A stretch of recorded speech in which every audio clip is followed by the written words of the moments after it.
अरहंताणम नमो अरहंताणम नमो अरहंताणम।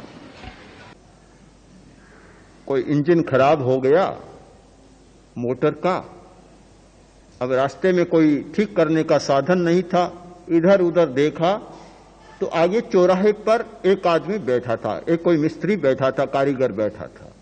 उसको बुलाकर लाया, दिखाया और उसने भी मौका देखा कि भी अच्छा अवसर है आज तो कुछ लूटने का। ये तो होता है, व्यावसायिक बुद्धि तो हर आदमी में काम करती है। देख लिया कि ठीक कर दूंगा, क्या लोगे? कि 100 रुपये। अरे 100 रुपये ठीक करने की क्या? कहीं 100 लूंगा। आखिर देना पड़ा, क्या करे, जंगल का मामला था। आया और इधर उधर थोड़ा किया, एक चोट मारी, इंजन ठीक हो गया। उसने कहा भले आदमी, एक चोट मारी और 100 रुपये। वह बोला चोट के 100 रुपये नहीं है, चोट का तो 1 रुपया। तो फिर 99 रुपये किस बात के? कि चोट कहां मारनी चाहिए, इस बात के 99 रुपये। यह बड़ा प्रश्न है कि चोट कहां करनी चाहिए, मूर्छा पर चोट कहां की जाए जिससे कि मूर्छा टूटे। देखना, मूर्छा पर चोट करना है। और जब यह व्यक्ति अपने अकेलेपन का अनुभव करने लग जाता है, प्रेक्षा के द्वारा अकेलेपन को देखने लग जाता है, तो सचमुच मूर्छा पर चोट होती है। जब हमारा प्रयोग चलता है वहां एकत्व अनुप्रेक्षा का, और जैसे ही शांति केंद्र पर या ज्योति केंद्र पर एगो में शासवो अप्पा नान दंशन लक्षणो शेषा में बाहिरा भावा सब्बे संयोग लक्षणा, इस एकत्व अनुप्रेक्षा का अनुचिंतन और अनुभव किया जाता है। और जैसे जैसे ये गहरा होता चला जाता है, बिल्कुल सच्चाई सामने आ जाती है कि मैं अकेला हूं। एक प्रश्न आपके मन में उभरेगा, क्या इस सच्चाई के आ जाने पर सारे संबंध नहीं टूट जाएंगे, सारे व्यवहार नहीं टूट जाएंगे? फिर हर आदमी अकेलेपन का अनुभव करेगा तो न कोई किसी का सहयोग करेगा, न पत्नी रोटी बनाएगी, न पति कमा कर लाएगा। वह भी सोचेगा मैं अकेला हूं, वह सोचेगी मैं अकेली हूं। फिर दूसरे के लिए कौन कैसे क्यों करेगा, ये प्रश्न उभर सकता है। किंतु हम एकांगी दृष्टिकोण से किसी बात पर विचार न करें। जीवन यात्रा को चलाने के लिए व्यवहार की भूमिका पर वह बात भी जरूरी है कि मैं अकेला नहीं हूं, मेरे साथ कितने संबंध जुड़े हुए हैं। परिवार है, गांव है, समाज है, राष्ट्र है, सब संबंध जुड़े हुए हैं और सब धागों से जुड़ा हुआ हूं। एक और व्यवहार की भूमिका पर अपने आप को सैकड़ों सैकड़ों धागों से, रस्सियों से जुड़ा हुआ अनुभव करे, दूसरी ओर उन धागों से अपने आप को मुक्त अनुभव करें। ये दोनों स्थितियां साथ साथ चले, दोनों का सामंजस्य चले, व्यवहार की दृष्टि भी चले और प्रेक्षा भी चले, यानी निश्चय की दृष्टि भी चले। आर्द्र कुमार को, जो मुनि था और पर्सिया से, ईरान से साधु बनकर आ रहा था, मूर्छा घनी हो गई, किसी घर में रह गया, लड़के भी हो गए। अब जब फिर मुनि बनने की बात सोचने लगा तो लड़कों ने कहा आप कैसे जा सकेंगे, हम आपको बांध देंगे। कच्चा सा धागा लाए और पिता को बांधना शुरू किया, आंटे देने शुरू किए, 12 आंटे दे दिए। धागा इतना कमजोर था कि वह बलवान आदमी, एक बलवान युवक चाहता तो तत्काल तोड़ देता, किंतु मूर्छा का धागा उसके साथ इतना जुड़ गया कि 12 आंटे 12 बरस और घर में रहा, नहीं जा सका।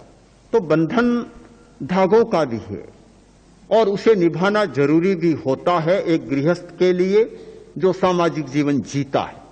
किंतु केवल इसी में रह जाए और आध्यात्मिक चेतना को न जगाए तो मूर्छा इतनी सघन हो जाती है कि वे धागे इतने मजबूत रस्से बन जाते हैं कि फिर बंध ही जाता है, छूटने की कहीं बात ही नहीं आती।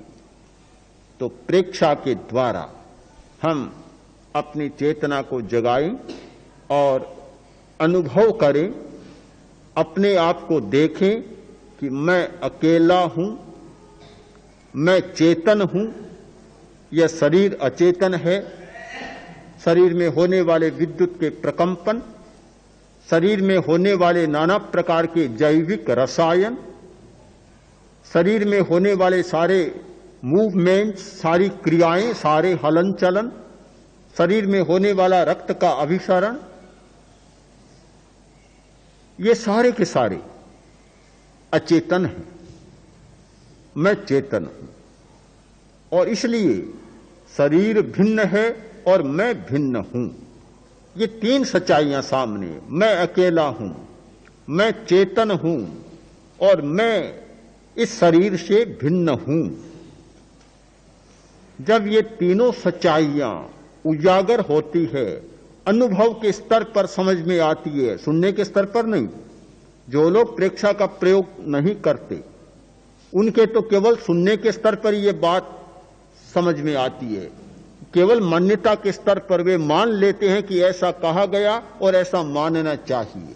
किंतु प्रयोग करने वाला व्यक्ति इस मान्यता की सीमा को तोड़कर अनुभव के स्तर पर इन तीनों सच्चाइयों को देखना शुरू कर देता है कि मैं अकेला हूं, मैं चेतन हूं और मैं शरीर से भिन्न हूं। तब उसका जीवन संतुलित बनता है। अन्यथा असंतुलन चल रहा है, एकांगी चल रहा है। एकांगी, बिल्कुल एकांगी, केवल व्यवहार के धरातल पर संबंधों को सच्चाई मानकर जिया जा रहा है। किंतु इस स्थिति में संतुलित जीवन जीने का उपक्रम हमारे सामने आ जाता है। हम लोग प्रेक्षा का प्रयोग करें, केवल सुने नहीं। कुछ बातें सुनने में अच्छी लग सकती है, अच्छी लगती है, पर होगा क्या?